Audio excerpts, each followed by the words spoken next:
Hello, তোমাদের একটা আজকে টিপস দেবো, শোনো। এখনকার আমি এই টোনারটা ইউজ করি।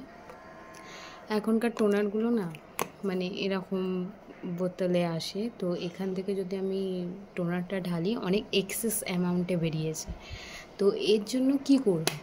তার জন্য একটা কাজ করবে, এই যে ছোট ছোট স্প্রে বোতলগুলো হয় তোমরা দেখতে পাচ্ছ, এগুলো 20 টাকা কি 15 টাকা এরকম কিছু দাম হয়, সেটা তোমাদের ওখানেই পাওয়া যাবে। তো এরকম কিনে রাখবে, এতে টোনারটা ঢেলে রাখবে। তারপর একটুখানি যখন ইউজ করবে এরকম শেক করে নেবে, শেক করে নিয়ে এরকম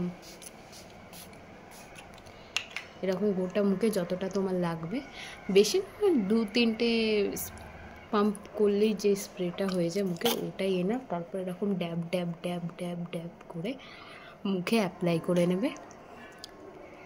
ওরকম কখনো এরকম রাব করবে না টোনার, আমরা ময়শ্চারাইজার রাব করি, নট হচ্ছে টোনার। তো এরকম ড্যাব ড্যাব ড্যাব করে শুকিয়ে নেবে।